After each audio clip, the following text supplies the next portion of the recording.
ते लोक आपली काळजी घेत आहेत, हे खूप म्हणजे खूप छान गोष्ट आहे.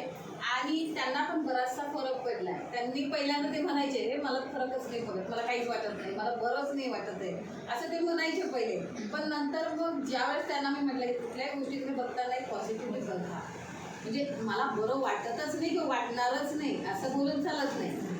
मला फक्त बरं व्हायचं आहे आणि मला कुठली जी गोष्ट मी माझ्यासाठी करतोय ती गोष्ट करताना एक असं पॉझिटिव्ह असं माइंड पाहिजे की तुम्ही बरे होणार आहात त्याच्यातून. ज्यावेळेस असं वाटायला लागतं आणि ज्यावेळेस रेग्युलरली आपण त्या गोष्टी करतो तर त्याच्यातून ते बरोबर त्यांना त्याचा पॉझिटिव्ह रिस्पॉन्स मिळायला लागतो.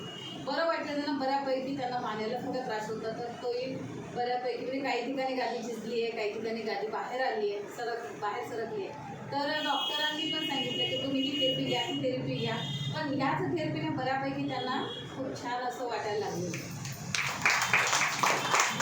सांगता एकच आहे की आपण सकारात्मक विचार ठेवले पाहिजे. नकारात्मक विचार ठेवला तर नकारात्मक गोष्टी घडतील आणि सकारात्मक विचार केला तर सकारात्मकच गोष्टी घडतील, हो की नाही? तर त्याच्यामुळे नेहमी आपले विचार चांगले ठेवायचे आणि सकारात्मक विचार ठेवायचे, हो की नाही?